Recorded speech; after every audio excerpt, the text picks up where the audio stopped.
అందరికీ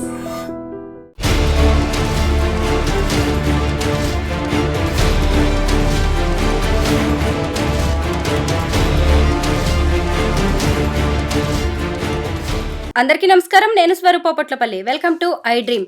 4 నెలల క్రితం హైదరాబాద్లో షీలా హత్య, ఇప్పుడు నెల్లూరులో హాసిని మర్డర్. ఇలా జరుగుతున్న వరుస హత్యలు ఆందోళన కలిగిస్తున్నాయి. ముఖ్యంగా ఇవన్నీ హిజ్రాల హత్యలు. అవి జరుగుతున్న తీరు కూడా ప్రతి ఒక్కరిని కంటతడి పెట్టిస్తున్నాయి. ఆంధ్రప్రదేశ్లోని 10,000 మంది ట్రాన్స్జెండర్స్కు ఒక లీడర్లా, మార్గదర్శిలా ఉన్న హాసినిని ఎవరు హత్య చేశారు? అంత దారుణంగా టార్గెట్ చేసి, ప్లాన్ చేసి, స్కెచ్ వేసి మరీ హత్య చేయాల్సిన అవసరం ఎవరికొచ్చింది?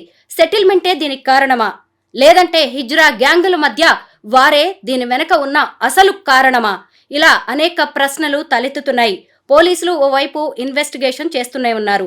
ఇంకోవైపు చూస్తే హైదరాబాద్లో ఇటీవల గృహప్రవేశంలో జరిగిన ఒక ఘటన అనేది కూడా అందరినీ ఆలోచింపజేస్తోంది.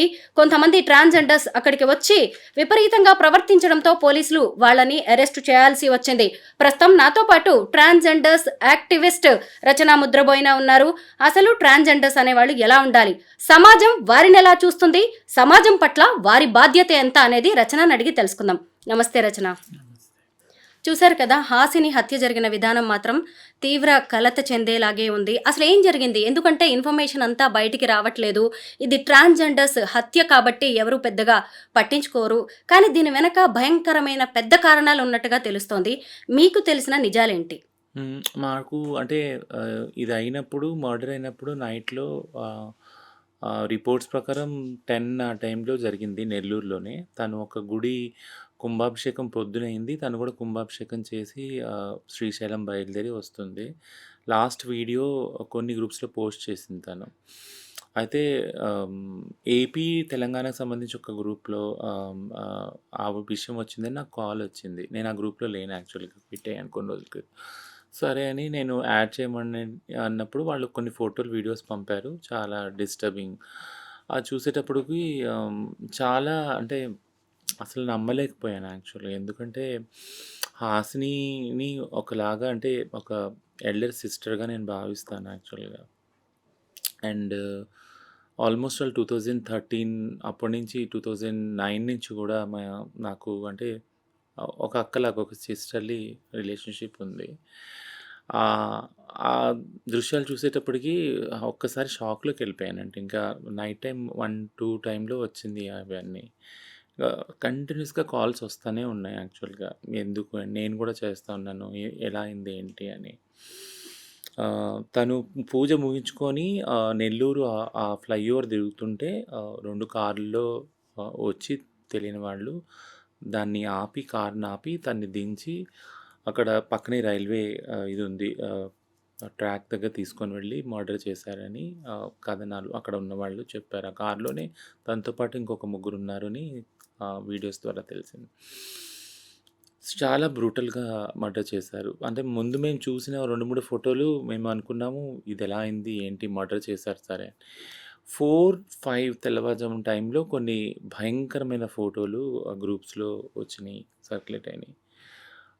వేట కొడవలతోటి చాలా దారుణంగా అంటే దే స్లైస్డ్ యాక్చువల్లీ అనమాట.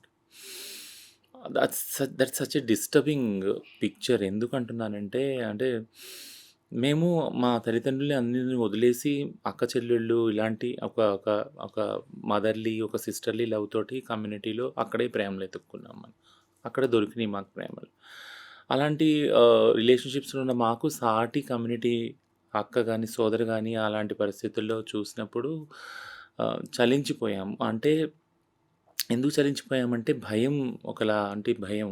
కన్నోళ్ళని అందరిని వదిలిపెట్టుకొని బయట ఒకళ్ళకొకళ్ళుగా జీవిస్తున్నప్పుడు ఇలా ఇంత దారుణంగా, ఇంత పగతోటి ఇలా చంపుతారా అని ఎంత పగుంది అనేది ఒకటి కనిపిస్తుంది ఆ హత్యలో, అంత దారుణంగా హత్య చేయటంలో. ఇంకోటేంటంటే తను కొద్దిగా టైంలోనే లీడర్‌గా ఎదిగింది. 7 సంవత్సరాల జర్నీ యాక్చువల్‌గా తనది.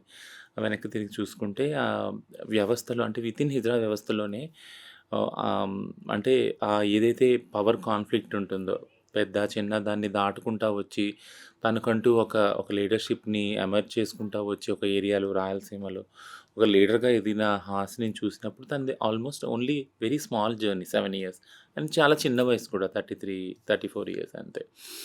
అలాంటి చిన్న వయసులో ఉన్న లీడర్‌ని అంత దారుణంగా చంపారు అనంటే సో, అంటే ఎవరు చంపారు? దాని వెనక ఉన్న పాలిటిక్స్ ఏంటి అని పక్కన పెడితే, ఒక లీడర్‌లాగా ఎదిగిన వ్యక్తిని చంపడం ద్వారా ఆ కమ్యూనిటీకంతా ఒక మెసేజ్ ఏమవుద్దనంటే జాగ్రత్త మీరు. అంటే మీరు సమాజంలో మీరు ఎంత ఎదిగినా గానీ, ఎంత మీరు పవర్‌ఫుల్‌గా తయారైనా గానీ, but we can erase you. మేము మిమ్మల్ని తుడిచిపెట్టగలము అని ఏదైతే మెసేజు భయంతో కూడిన మెసేజ్ వెళుతుందో దట్ ఈస్ డిస్టర్బింగ్ యాక్చువల్లీ. అంటే మమ్మల్ని ఎవరు తుడిచిపెట్టలేరని కొన్ని తరాలుగా మా ముందున్న తరాల వాళ్ళు ప్రూవ్ చేస్తారు కదా! హిజ్రా కమ్యూనిటీ గాని ఎవరన్నా గానీ, మీరు మమ్మల్ని ఇళ్ళలోంచి గెంటేసినా, ఎక్కడ పనివ్వకపోయినా, ఏవి మాకు వసతులు కల్పించకపోయినా మేము ఉంటాము. మమ్మల్ని భూమి మీద నుంచి మీరు ఇరేజ్ చేయలేరు, తుడిచిపెట్టలేరని ఆ సమాజం చెప్పింది. ఆ కమ్యూనిటీ చెప్పింది మొత్తం సమాజానికి, సొసైటీకి మా కమ్యూనిటీ. అట్లాంటి దానిలో ఇలాంటి లీడర్స్‌ని అటాక్ చేసినప్పుడు చాలా డిస్టర్బ్ అవుతాం. ఒక భయం ఆవరించేస్తది మొత్తం మాకు. So, we are all in still shock. ఇంకా ఎవరు చేశారు? దీని వెనకాల ఎవరున్నారు? అని ఇంకా అంటే వెతుకుతున్నారు. ఇన్వెస్టిగేషన్ అయితే చేస్తున్నారు పోలీసుల్ని. ఒక ప్రెస్ మీట్ కూడా పెట్టాలని డిసైడ్ చేశాము. దాని ద్వారా పోలీస్ డిపార్ట్మెంట్‌కి చెప్పేది ఏంటి అనంటే ఫెయిర్ ఇన్వెస్టిగేషన్ చేయండి. ఎందుకు ఇలా చంపవలసి వచ్చింది? ఎవరున్నారు దీని వెనకాల? ఇలాంటివి మళ్ళీ రిపీట్ కాకుండా చూడండి. మీరు చెప్పినట్టు తెలంగాణలో షీలా మర్డర్ చూసినాక అందులో సేమ్ క్రూయాలిటీ, సేమ్ బ్రూటాలిటీ ఉంది. ఇప్పుడు హాసిని చూసాక కూడా అదే బ్రూటాలిటీ, అదే హింస. So, this is all disturbing actually. Yeah! అసలు దీని వెనక ఎవరున్నారు? ఒక బేల్దారి మేస్త్రి ఉన్నాడు. అతను శ్రీకాకుళం నుంచి నెల్లూరుకి వచ్చి అక్కడ స్థిరపడి సెటిల్మెంట్లు చేసే వరకు వెళ్ళాడు. అతనే ఈ హాసిని మర్డర్‌కి కుట్ర పన్నాడు. ఇంకొకటేంటంటే హిజ్రా గ్యాంగుల మధ్య ఉన్న వార్ అనేదే దీనికి కారణం. పైగా ఇంకొకటేంటంటే హాసినిని చంపిన విధానం గురించి కూడా మనం మాట్లాడుకోవాలి. అలా చాప్ చేసి మరీ చంపాల్సిన అవసరం ఏంటి? ఆమె మీద ఎంత ద్వేషం, పగ, కక్ష ఉంటే ఇలా చేసి ఉంటారంటారు? హ్మ్. అంటే ఇప్పుడు ఇందులో నాన్ ట్రాన్స్ కమ్యూనిటీని అంటే ఇప్పుడు మీరు చెప్పినట్టు కొన్ని ఎగ్జాంపుల్స్ ఏదైతే మీరు క్లూస్ ఇచ్చారో మగవాళ్ళనే వాడారు ఈ హత్య కోసము. వెనకాల హిజ్రా కమ్యూనిటీ పాలిటిక్స్ ఉన్నాయా? లేదా నాన్ హిజ్రా కమ్యూనిటీ పాలిటిక్స్ ఉన్నాయా? అనేది నేను పక్కన పెడతాను. ఎందుకంటే ప్రతి కమ్యూనిటీలో పాలిటిక్స్ ఉన్నాయి. ముఖ్యంగా హిజ్రా కమ్యూనిటీలో పాలిటిక్స్ వస్తే చంపుకునే దాకా వెళ్తారనే దాన్ని నేను ఎప్పుడూ అడ్వకేట్ చేయను. దాన్నెప్పుడు I won't buy that actually. ఎందుకంటే హిజ్రా కమ్యూనిటీ మొత్తం సమాజానికి ఒక ఎగ్జాంపుల్ ఏం చూపించిందంటే ఎంత పెద్ద గొడవైనా గానీ, ఎవరినెవరిని తిట్టుకున్నా గానీ, ఎవరంటే ఎవరికి పగున్నా గానీ, ద్వేషం ఉన్నా గానీ, ఒక మాట అయినా గానీ కూర్చొని మాట్లాడుకుందాం ఫస్ట్. అది ఆ మాట్లాడుకునే విధానం కూడా మీరు చెప్తే నమ్మరు. కొన్ని గంటలు, కొన్ని డేస్ నడుస్తది యాక్చువల్‌గా. అంటే ఇద్దరు కన్సెన్సస్ వచ్చే వరకు ఇద్దరు పార్టీలు గానీ, ఇద్దరు వ్యక్తులు గానీ ఆ డిస్కషన్ డైలాగ్ నడుస్తూనే ఉంటుంది. ఏంటి అనంటే దీని వెనకాల ఉన్న కారణం ఏంటి అనంటే మనం అందరి చేత వెలివేయబడిన సముదాయం మనం. మనల్ని మన కన్నవాళ్ళు వదిలేశారు. అక్కతమ్ముళ్ళు, అన్నచెల్లెలు వదిలేశారు. గవర్నమెంట్ పట్టించుకోవట్లేదు. బట్ మీరు నేను కొట్టుకున్నప్పుడు మనం వితిన్ కమ్యూనిటీలో గొడవైనప్పుడు మనం రాజీకి రావాలి ఎక్కడో అక్కడ. నువ్వు ఒక మెట్టు తగ్గితే నేను ఒక మెట్టు తగ్గుతా. నువ్వు ఒక మెట్టు ఎక్కితే నేను ఒక మెట్టు తగ్గుతా. ఇలా ఎక్కడో అక్కడ ఒక అండర్‌స్టాండింగ్‌కొచ్చి ఒకళ్ళొకళ్ళు సమన్వయంగా చేసుకునే పద్ధతి హిజ్రా కమ్యూనిటీలో ఉంది. దాన్ని చటాయి అంటాం యాక్చువల్‌గా. సో, అలాంటి విధానాన్ని మొత్తం సమాజానికి చూపించింది హిజ్రా కమ్యూనిటీ యాక్చువల్. బట్ పగలు పెంచుకొని, ప్రతీకారాలు తీర్చుకొని, ప్రాణాలు తీసేంత వరకు హిజ్రా కమ్యూనిటీ వెళ్తుందంటే I won't agree with that politics. ఇది సిస్ కమ్యూనిటీ పాలిటిక్స్ యాక్చువల్‌గా. నాన్ ట్రాన్స్ కమ్యూనిటీ ఆస్తుల కోసమో, లేదా ఇంకో దాని కోసమో, డబ్బుల కోసమో, దేనికోసమో, పదవుల కోసమో వాళ్ళు చేసుకుంటారేమో గానీ, మాకు అవివి లేవు కదా! మా సముదాయంలో ఉంది మేమే. మా తర్వాత కూడా మా వాళ్ళే ఉన్నారు. మేము ఏ ప్రాపర్టీ ఓన్ చేసినా అది మా వాళ్ళకే వెళ్తుంది. మేము ఏ నగలు కొనుక్కున్నా మా తర్వాత వాళ్ళు అది కట్టుకుంటారు. వాళ్ళు ఏ తల్లి కన్న బిడ్డలో కదా! వాళ్ళందరూ వచ్చి ఒక చోటకొచ్చినప్పుడు వాళ్ళకి ఫుడ్డు, ఒక షెల్టరు అన్నీ కల్పించేది మా సముదాయం కదా! అలాంటి దానిలో స్వార్థం అనేది ఎక్కడుంది అసలు? యాక్చువల్ లేదు. ఏదన్నా పొరపాటున ఏదన్నా మాట తూలి ఒక పెద్ద మాట, ఒక చిన్న మాట అయితే కూర్చొని మాట్లాడుకుంటాం గానీ, పగల దాకా వెళ్ళి, ప్రతీకార దాకా వెళ్ళి, ప్రాణాలు తీసుకునేంత పగలైతే మా సముదాయంలో ఉండవు. సో, ఇది మీరు చెప్పినట్టు ఖచ్చితంగా బయట ఏదైతే సముదాయం బయట ఏదైతే ఉన్నారో నాన్ ట్రాన్స్ వాళ్ళు, వాళ్ళ దగ్గర నుంచే వచ్చింది. బట్ నేనొకటి చెప్పేదేంటి అనంటే, ఒకవేళ ఇది నాన్ ట్రాన్స్ వాళ్ళ నుంచి వస్తున్నా గూడా అంటే వాళ్ళకి ఇంకెవరు దొరకలేదా యాక్చువల్‌గా? అంటే ప్రతి ఒక వ్యక్తి సమాజంలో ట్రాన్స్ వాళ్ళని చూడంగానే ఒకలాంటి జాలి, ఒకలాంటి సింపతి, ఎంపతి వస్తుంది యాక్చువల్‌గా కదా! కరుణ, జాలి అయ్యో! వీళ్ళెవరూ లేరు వీళ్ళకి అనే జాలితోటే ఒక రూ. 10 తీసిచ్చినా ఇస్తారు వాళ్ళు. అడుక్కోటానికెళ్ళినప్పుడు అది. వీళ్ళనేం అనకూడదు. ఎందుకంటే దేవుడు వీళ్ళతో ఉంటాడు. వీళ్ళ తల్లిదండ్రులు లేరు కాబట్టి వీళ్ళ మాట పడకూడదు మనము. దేవుడు వీళ్ళతోటి ఉంటాడు ఎప్పుడు. ఎందుకంటే ఎవ్వరు లేనోళ్ళు కాబట్టి దేవుడు ఉంటాడని నమ్ముతారు. అలాంటి వాళ్ళని హత్య చేసేదాకా తీసుకొని వెళ్ళిన ఆ విధానము, ఆ క్రూరమైన విధానం ఒకటి, ఆ దురాశ గాని చూసినప్పుడు నాకు ఒకటే అనిపిస్తుంది. ఇది అవసరమా? అంటే ఒకవేళ మర్డర్ చేసిన వాళ్ళని కూడా నేను క్వెషన్ చేసేదేంటంటే, అంటే మీకు మగాళ్ళను, ఆడోళ్ళను వేరే ఏదో చేస్తా ఉన్నారు. వాళ్ళలో పగలు, కార్పణ్యాలతో చేసుకుంటున్నారు. బట్ ఏ ఆధారము, ఏ రిలేషన్‌షిప్, ఏ ప్రేమ పొందని వాళ్ళ మీద మీరు ఇది చూపించడం అనేది ఎంత అమానవీయం, ఎంత ఇన్‌హ్యూమన్ ఇది యాక్చువల్‌గా. సో, అలా చేయటానికి కూడా మీ హృదయం ఎంత కఠినంగా తయారైందని అనాలి యాక్చువల్‌గా. యాహ్! రచన, మీకు హాసినితో పరిచయం ఉంది. మీ ఇద్దరు కాంటాక్ట్‌లో కూడా ఉంటారు కదా! ఎప్పుడైనా మీ కమ్యూనిటీ గురించి గానీ, బయట జరుగుతున్న రాజకీయాల గురించి గానీ, హాసిని మీతో షేర్ చేసుకోవడం అనేది జరిగిందా? తనకి థ్రెట్ ఉందని ఎప్పుడైనా చెప్పిందా మీకు? ఎప్పుడూ షేర్ చేసుకోలేదు. ఎప్పుడూ షేర్ చేసుకోలేదు. ఎప్పుడు మేము కలిసిన చాలా అంటే చాలా ఫ్యూ ఇన్సిడెంట్స్‌లో ఏదైనా మీటింగ్స్‌లో కలిసాం. ప్లాట్‌ఫామ్స్‌లో, కాన్ఫరెన్స్‌లో అట్లా కలిసాము. తను వచ్చేది రాయలసీమ నుంచి, నేను వెళ్ళేదాన్ని తెలంగాణ నుంచి. కలిసినప్పుడల్లా తను ఎప్పుడు కూడా నేను నా కమ్యూనిటీ అంటే నేను వచ్చే జియోగ్రఫికల్ ఏరియా నుంచి తెలంగాణ నుంచి గానీ, తను రాయలసీమ గురించి కూడా షేర్ చేసుకునేవాళ్ళం. అంటే షేర్ చేసుకునేవాళ్ళం అంటే ఏం ప్రోగ్రెస్ అవుతుంది. ఒకే విషయంలో మా ఇద్దరికి డిస్కషన్ అయ్యేది. "నువ్వు గవర్నమెంట్‌ని ఏం అడుగుతున్నావు చెల్లి" అని తను అడిగేది నేను. "నువ్వు గవర్నమెంట్‌తో ఎలా పని చేస్తున్నావు అక్క" అని నేను అడిగేదాన్ని. ఎందుకంటే ఏ లీడర్స్ మధ్యన అలాంటి హెల్తీ డైలాగ్ అవసరం. నేను ఇలా చేస్తున్నాను, ఇంకా ఎలా బాగా చేయొచ్చు అని తను అడిగేది. నేను ఇది చేస్తాను అప్డేట్ చేసేదాన్ని యాక్చువల్‌గా. ఈ డిస్కషన్ తప్పించి నా వెనకాల అంటే మన కమ్యూనిటీలో ఇంత రైవలరీ ఉంది, లేకుంటే ఇంకోటవుతుంది, భయంగా ఉంది, ప్రాణహాని ఇది ఎప్పుడు కూడా ఎక్కడ కూడా తను షేర్ చేసుకోలేదు. She has been so confident, అంటే చాలా కాన్ఫిడెంట్‌గా పవర్‌ఫుల్‌గా ఎదిగిన లీడర్ కాబట్టి ఆమె మీద ఆమెకు విశ్వాసం చాలా ఉండేది యాక్చువల్‌గా. హిజ్రాల నాయకురాలు అంటున్నారు. దాదాపు 10,000 మంది ట్రాన్స్‌జెండర్స్‌కి ఈమె లీడర్‌గా ఉంది అంటున్నారు. అంటే ఏం చేస్తూ ఉంటుంది తిను? చూడండి, ఏదైనా కమ్యూనిటీ లీడర్‌షిప్‌ని మనం అర్థం చేసుకోవాలనుకుంటే ఏ కమ్యూనిటీకి సంబంధించిన వాళ్ళు ఆ కమ్యూనిటీకి లీడర్‌లాగా ఉండాలనేది ఒక బేసిక్ ఫిలాసఫీ ప్రిన్సిపల్ గూడా. ఎందుకు అనేది నేను రీజన్ చెప్తాను. ఎందుకు అనంటే ఆ కమ్యూనిటీ వాళ్ళు కాకుండా వేరే కమ్యూనిటీ వాళ్ళు ఒకవేళ లీడర్‌షిప్ వహించారనుకో, నాయకత్వం వహించారనుకో, బయట వ్యక్తుల యొక్క స్వార్థం, వాళ్ళు ఏదో ఒక స్వార్థంతోటి ఏదో ఒకటి ఆశించి అక్కడికొస్తారు. దాంతో వాళ్ళ అవసరాలు తీరుతాయి గానీ, ఈ కమ్యూనిటీ అవసరాలు తీరవు. ఎందుకు చెప్తున్నానంటే కమ్యూనిటీ అన్నదానికి అర్థం అది. హిజ్రా కమ్యూనిటీ ఉందనంటే అందులోనే లీడర్స్‌ని ఎంచుకొని పైకి రావటం అనేది అది న్యాచురల్‌గా జరిగింది అది ప్రాసెస్. హాసిని కూడా అలాగే ఎమర్జ్ అయ్యింది. అంతమంది మీరు అంటున్నట్టు 10,000 మంది, 20,000 మంది ఆమెని ఎన్నుకున్నారు లీడర్‌గా. మా నాయకురాలను ఎన్నుకున్నారు యాక్చువల్‌గా. ఎన్నుకొని ఆ లీడర్‌షిప్ తోటి పైకొచ్చింది ఆమె. సో, లీడర్‌గా ఉన్న వాళ్ళకి ఖచ్చితంగా అది ఏ లీడర్ అయినా చూడండి, ఏ సముదాయంలో కూడా ఒక పొలిటికల్ పార్టీ తీసుకున్న, ఇంకోటి తీసుకున్నా ఖచ్చితంగా ఒకలాంటి వ్యతిరేకత, ఒకలాంటి క్రిటిసిజాన్ని ఫేస్ చేస్తారు ప్రతి ఒక్క లీడర్. అది హాసిని కూడా ఫేస్ చేసింది. బట్ లీడర్‌గా ఎన్నుకోబడింది. మెయిన్ ఫ్యాక్ట్ అంటే తను ఒక లీడర్‌గా ఎన్నుకోబడింది. ఆ సముదాయం ద్వారా ఎన్నుకోబడింది. తను నాన్ కమ్యూనిటీ కాదు కదా! అదే హిజ్రా కమ్యూనిటీ సముదాయంలో అదే తను హిజ్రా లాగానే స్టార్ట్ చేసింది తను.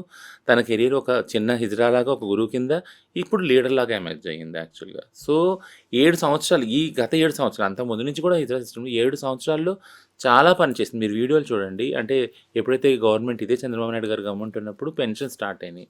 అప్పుడు తను వోకల్‌గా బయటకొచ్చి వీడియోస్ చేసి మాకు పెన్షన్ స్టార్ట్ అయినాయి అని ఫస్ట్ పెన్షన్ తనే తీసుకుంది ఏపీలో యాక్చువల్‌గా.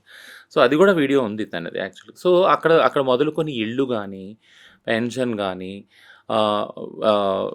ఎంటర్‌ప్రెన్యూర్‌షిప్ అదే లోన్స్ ఏవైతే ఉన్నాయో వేరు వేరు వృత్తులు చేయటానికి గానీ, ఇవన్నిట్లికి గూడా ఆమె ఒక కేంద్ర బిందువై ఉంది యాక్చువల్‌గా కమ్యూనిటీకి అందటానికి యాక్చువల్‌గా. సో, ఇవన్నిటిని సంబంధించి చాలామంది అన్‌ఎడ్యుకేటెడ్ ఉన్నారు కాబట్టి, చదువు లేని వాళ్ళు ఉన్నారు కాబట్టి ఇజ్రా సముదాయంలో వాళ్ళందరూ వాళ్ళ లీడర్ దగ్గరికి అప్రోచ్ అయ్యేవాళ్ళు. ఒక పెన్షన్ గురించి కానీ, ఒక ట్రాన్స్‌జెండర్ ఐడీ కార్డ్ గురించి కానీ, ఆమె హెల్ప్ చేసేది సపోర్ట్ సిస్టమ్ ద్వారా. ఇక అపోజిషన్ అంటావా, క్రిటిసిజం అంటారా, అది ప్రతి ఒక్క లీడర్ ఫేస్ చేసేది యాక్చువల్‌గా. ఆ లీడర్ అంటే నేను ఎలా చూస్తానంటే క్రిటిసిజం ఫేస్ చేస్తున్నారంటే ఆ లీడర్ వర్క్ చేస్తున్నాడు యాక్చువల్‌గా అక్కడ. కాబట్టి క్రిటిసిజం ఫేస్ చేస్తున్నాడు. ఏం పని చేయని లీడర్లు క్రిటిసిజం ఫేస్ చేయరు కదా! సో, కానీ అది పగలాగా వస్తుంది అనేది మాత్రం ఎప్పుడు తను ఎక్స్‌ప్రెస్ చేయలేదు. మేము అనుకోలేదు కూడా. ఇది పగగా తయారవుతుంది. తన చుట్టూ ఒక ఎన్వైర్న్‌మెంట్ ఉంది అని మేము కూడా ఎప్పుడు అనుకోలేదు. సో, ఇదొక షాక్ యాక్చువల్‌గా. షాక్ ప్లస్ ఒక మెసేజ్ ఏంటి అనంటే, సో, ఇప్పుడు లీడర్‌షిప్ పొజిషన్‌లో ఉన్న వాళ్ళందరికీ కూడా ఈ రిస్క్ ఉంది. ఎవరైతే లీడర్స్‌గా ఉన్నారో, ఎవరైతే కమ్యూనిటీ గురించి పనిచేస్తున్నారో అందరికీ రిస్క్ ఉంది యాక్చువల్‌గా. యాహ్! ప్రవల్లిక, దీపికా బోనం, షీల, ఇప్పుడు హాసిని. నేను మీ కమ్యూనిటీని దగ్గరగా గమనిస్తున్న ఈ కొద్ది రోజుల్లో, కొద్ది కాలంలోనే ఇంతమంది ట్రాన్స్‌జెండర్స్ హత్యలకు గురయ్యారు. ఒక్కొక్కళ్ళకి ఒక్కో రకమైన రీజన్ ఉంది ఈ మర్డర్స్ వెనక. ముందుగా మనం ఈ షీల గురించి మాట్లాడుకుందాం. షీల సెక్స్ వర్క్ కోసం వెళ్ళి హత్యకు గురైంది. ఇదే హైదరాబాద్‌లో.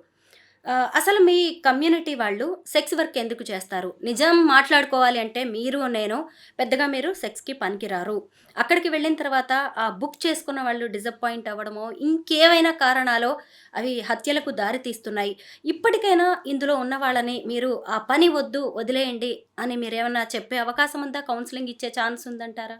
అంటే ఒక విషయం క్లారిటీ అంటే షీల సెక్స్ వర్క్‌కెళ్ళి అవ్వలేదు మర్డరు. ఉదయమే భిక్షాటనకెళ్ళింది. హ్మ్. అక్కడి నుంచి తీసుకొని వెళ్లారు. యాక్చువల్లీ కిడ్నాప్ అయింది తను. తను సో, సెక్స్ వర్క్ కోసం వెళ్ళింది ప్రవల్లిక 2015లో. ఓకే. ఆ హాట్‌స్పాట్‌లో ఒక గ్యాంగ్ తోటి హ్మ్. తీసుకొని వెళ్ళి మర్డర్ చేశారు యాక్చువల్‌గా. రెండిట్లో హింస ఉంది ఇప్పుడు. యెస్. అంటే ఒక పాయింట్ ఆఫ్ టైమ్‌లో సెక్స్ వర్క్‌లో ఉన్న వాళ్ళని ఎక్కువగా టార్గెట్ చేసేవాళ్ళు. ఎందుకంటే వితిన్ కమ్యూనిటీలో కూడా సెక్స్ వర్క్ చేసిన వాళ్ళకి ఏమైనా ప్రాబ్లమ్ వచ్చినా పట్టించుకోరు. ఎందుకంటే కమ్యూనిటీ ఏమంటారంటే మీరు ఆ పని చేస్తున్నారు కదా! చెడ్డ పని చేస్తున్నారు. మేము మిమ్మల్ని పట్టించుకోము. కానీ ఇప్పుడు 2022లో సుప్రీం కోర్టే చెప్పింది. సెక్స్ వర్క్‌ని ఒక ప్రొఫెషన్‌గా గుర్తించండి అని. అందులో ఉన్న బాధలు వీటన్నీ చూసి సుప్రీం కోర్టే జడ్జిమెంట్ ఇచ్చింది యాక్చువల్‌గా. సో, అది పక్కన పెడితే భిక్షాటనలోకెళ్తున్న షీలాని తీసుకొనెళ్ళి మర్డర్ చేశారు. క్రూయల్‌గా మర్డర్ చేశారు. మనం దాని గురించి కూడా మాట్లాడుకున్నాం. థింగ్ ఏంటంటే ఒకటి ఎప్పుడు కూడా గవర్నమెంట్స్ మేము చెప్పేది ఏంటి అనంటే సేఫ్టీ, సెక్యూరిటీ ఏదైతే హిజ్రా ట్రాన్స్ కమ్యూనిటీకి ఉందో దీనికి సంబంధించి మీరు ఏమి స్టెప్స్ తీసుకున్నారు యాక్చువల్‌గా? ఇప్పుడు అంటే ఒకళ్ళు చనిపోయేంత వరకు వచ్చిందంటే అది అనేది లాస్ట్ స్టెప్ మన కళ్ళకు కనిపించేది. దాని వెనక ఎంతో వయలెన్స్ అయ్యాక అట్ ద ఎండ్ వాళ్ళు చంపడానికి ట్రై చేస్తున్నారు. చంపుతున్నారు యాక్చువల్‌గా. షీలా విషయంలో కూడా నేను చెప్పాను. 8 నెలలు, ఒక సంవత్సరం నుంచి కూడా మా వాళ్ళని పట్టుకొని దొరికినోళ్ళు దొరికిన చోట బ్లేడ్‌లతోటి, కత్తులతోటి బెదిరించి, కోసి మొబైల్సు, గూగుల్ పే, ఫోన్‌పేల ద్వారా ట్రాన్స్‌ఫర్ చేసుకోవటం, ఉన్న డబ్బులన్నీ, బంగారం ఇవన్నీ చేస్తున్నారు. ఆ హింస అన్నీ. బట్ అది రిపోర్ట్ చేసినా కానీ అది రిపోర్ట్‌గా ఇదవ్వలేదు. దాన్ని సీరియస్‌గా తీసుకోలేదు. బట్ ఎప్పుడైతే ఇలాంటి క్రైమ్ సీరియస్‌గా తీసుకోలేదో బాడీలీ హార్మ్ జరుగుతుంది కదా! బాడీని రక్తసిక్తం చేస్తున్నారు. అట్లాంటి దాన్ని సీరియస్‌గా తీసుకున్నప్పుడు ప్రాణం తీసేంత వరకు అది దారి తీసింది యాక్చువల్‌గా. సో, ఇప్పుడు మీరన్నట్టు దీపిక గానీ, ప్రవల్లిక గానీ, హంస అని ఇలాంటి చాలామంది మర్డర్స్ ఏవైతే ఉన్నాయో, సెల్ఫ్ హార్మింగ్స్ ఏదైతే ఉన్నాయో, ఇవన్నీ సేఫ్టీ మెజర్స్ తీసుకోకపోవటం వల్ల గవర్నమెంటు ట్రాన్స్‌జెండర్ వాళ్ళకి ఇవి వస్తున్నాయి యాక్చువల్‌గా. 2020లో national crime records bureau NCRB data ప్రకారము యూ వోంట్ బిలీవ్ ఇంత క్రైమ్ జరుగుతుంది కదా! ట్రాన్స్‌జెండర్ వాళ్ళు పట్ల జరిగిన క్రైమ్ రేషియో ఎంతో తెలుసా మీకు? 0.006. అది ఈవెన్ 1 కూడా కాదు. 0.006. ఎంత తక్కువ యాక్చువల్‌గా. అంటే ఇన్ని లక్షల జనాభా ఉన్న భారతదేశంలో అంత మాత్రమే క్రైమ్ జరుగుతుంది వాళ్ళతోనే. అంటే మనం కానీ డైలీ వింటున్నాం క్రైమ్ జరుగుతుంది, ఇక్కడ జరుగుతుంది, అక్కడ జరుగుతుంది అని. సో, ఏంటి అనంటే డేటా జనరేట్ అవ్వట్లేదు. డేటా జనరేట్లు అవ్వట్లేదంటే దీన్ని ఒక అనాలిసిస్ చేసినప్పుడు డేటా జనరేట్ అవ్వట్లేదు. ఎందుకు అవ్వట్లేదు? ఎళ్లి కంప్లెయింట్ పెట్టట్లేదు. కంప్లెయింట్ పెట్టినా దాన్ని ఎఫ్ఐఆర్‌గా తీసుకురావట్లేదు. ఎఫ్ఐఆర్ తీసుకున్నా దాన్ని ఫాలో అప్ చేయట్లేదు. వాళ్ళ మీద చర్యలు తీసుకోవట్లేదు. So justice delayed is justice denied. ఎప్పుడైతే న్యాయం చేయరో ఆ సముదాయానికి అన్యాయం చేయటమే దాన్ని అంటారనమాట. సో ఒకటి అన్యాయానికి న్యాయం జరగలేదు. రెండోది ఏంటంటే సేఫ్టీ మెజర్స్ తీసుకోవట్లేదు. మీరు అన్నట్టు భిక్షాటన లేదా సెక్స్ వృత్తుల నుంచి బయటికి తీయచ్చు, అడగాలి కూడా గవర్నమెంట్ని.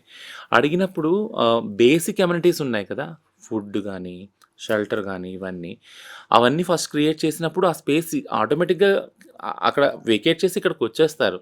ఎవరికి కూడా మీరు అన్నట్టు మనం ఇంతకుముందు మాట్లాడుకున్నాం, ఎవరు కూడా ట్రాన్సిషన్ అయిన వాళ్ళకి ఎవరు కూడా నేను వెళ్ళి నా బుళ్ళు అమ్ముకోవాలి అని అసలు ఇదే ఉండదు. చాలా యావగింపుగా ఉంటుంది అసలు నేను వెళ్ళటం ఏంటి అని. అడుక్కోవటం కూడా ఒకళ్ళు ముందు చేయి చాచి అడుక్కోవడం ఏంటి, ఆత్మాభిమానం అమ్ముకొని చంపుకొని అనేదే ఉంటుంది. మాకు కూడా అడగకూడదనే ఉంటుంది. బట్ కానీ గవర్నమెంట్ ఏం చేయాలి, మాకు ఒక రేషన్ కార్డు ఇచ్చి మాకు ఒక ఇల్లు ఇచ్చి మీకు ఇక్కడ ఉన్నాయి సదుపాయాలు అన్నప్పుడు ఖచ్చితంగా అక్కడ ఆ భిక్షాటన కానీ సెక్స్ వర్క్ వెళ్ళడానికి మాకు కూడా మనసు ఒప్పదు కదా, వేరే పనుల మీద మా ధ్యాస పెడతామని. సో ఇది ఎన్నిసార్లు చెప్పాలి, ఎన్ని ప్లాట్ఫామ్స్లో ఎన్ని విధాలుగా చెప్పాలి యాక్చువల్గా, అది నేను అనేది. అంటే కాంపిటీషన్ ఉంది సమాజంలో. ఇవన్నీ ఫెసిలిటీస్ ఉండటం వల్ల పురుషులు కానీ మగాళ్ళు కానీ వెంటనే ట్రాన్స్జెండర్గా మారిపోరు. ఇది కూడా ఒక దృక్కోణం ఉంది గవర్నమెంట్. ఏంటంటే ఇవన్నీ ఎనేబులింగ్ ఎన్విరాన్మెంట్ చేస్తే ఇంకా ట్రాన్స్జెండర్స్ అయిపోతారేమో. అందరూ ఎందుకు అవుతారు?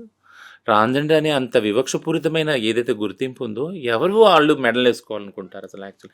అదేమి పూలమాల కాదు కదా, అది ముళ్ళతో కూడుకున్న కిరీటం కదా యాక్చువల్గా, వివక్షతో కూడుకున్న కిరీటం. అది దాన్ని ఎవరు ధరించాలనుకుంటారు? సో మీరు అన్నట్టు మీ ప్రశ్నకు సమాధానం ఏంటంటే మేమంతటా ఇష్టపడి చేసే పనులు ఇవి అయితే కావు. బలవంతంగా ఏ దారి లేకుండా చేసేది పనులు ఇవి.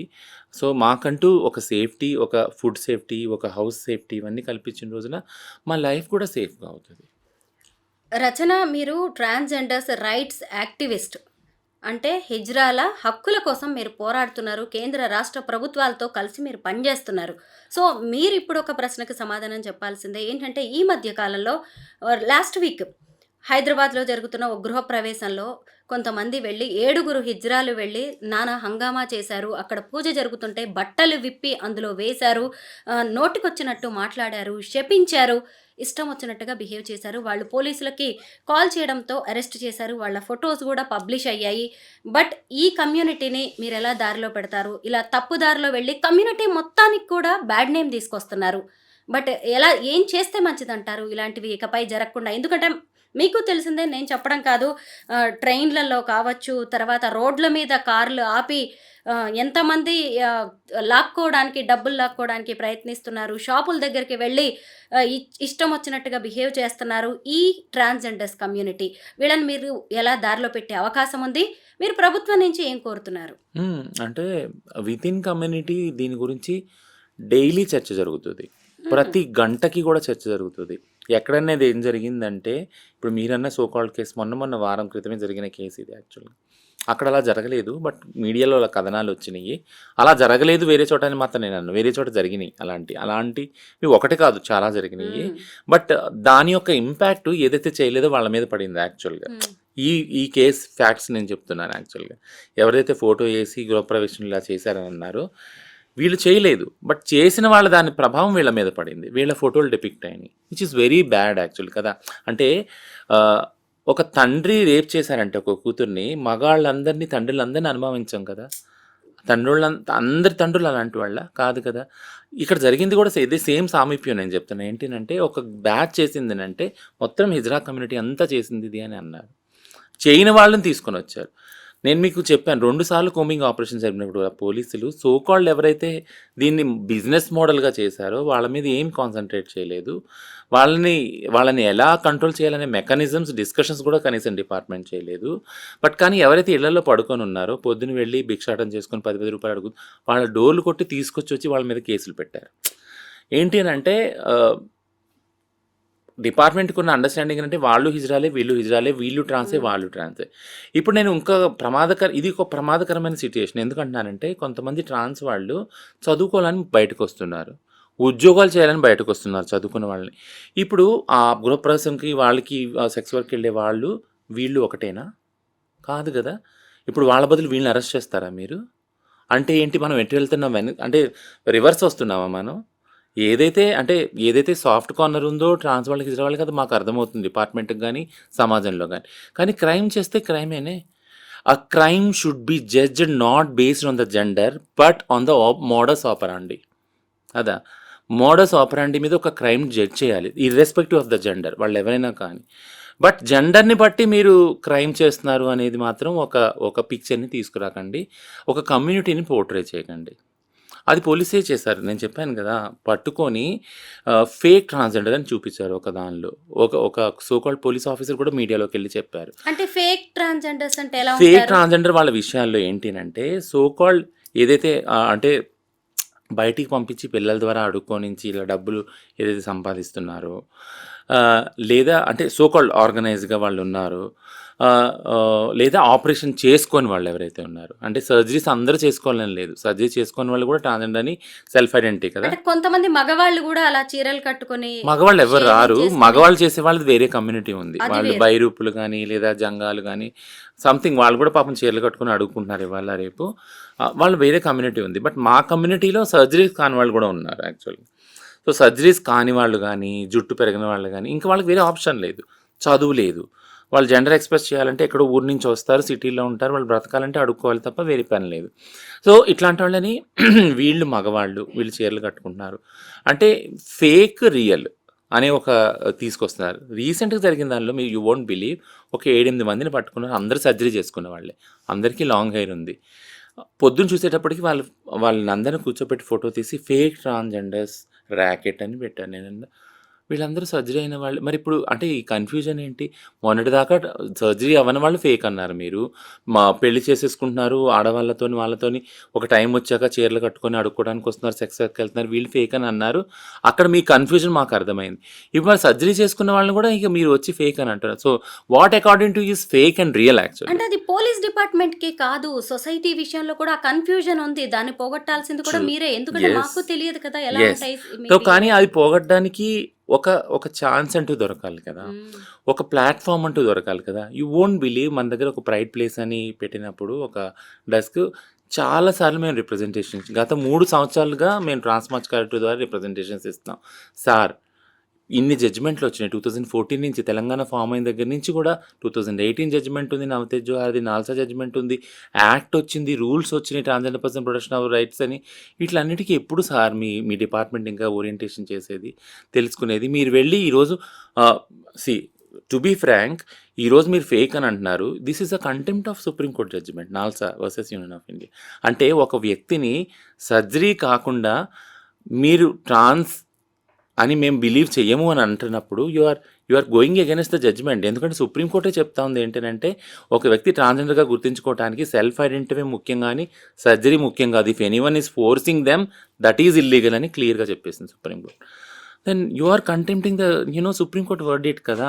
ఇది ఎక్కడి నుంచి వస్తుందో మాకు అర్థమవుతుంది. You have to take time. అసలు ఈ కమ్యూనిటీ ఏంటి, ఎంత డైవర్సిటీ ఉంది, క్రైమ్ ఎందుకు జరుగుతుంది, దీని కారణాలు ఏంటని మేము అర్థం చేసుకోవాలి కదా. సో మీరు ఇంకా నాల్సా గురించి సెన్సిటైజ్ అవ్వలేదు. ఇప్పుడు సుప్రీంకోర్టు వచ్చి సెక్స్ వర్క్ని కూడా ఒక ప్రొఫెషన్ అంది 22లో. మరి దీని గురించి ఎప్పుడు ఓరియంటేషన్ అవుతుంది మీకు? అందులో చాలా ఇన్స్ట్రక్షన్స్, అంటే ఇంటరిమ్ ఆర్డర్ ఇచ్చింది సుప్రీంకోర్టు.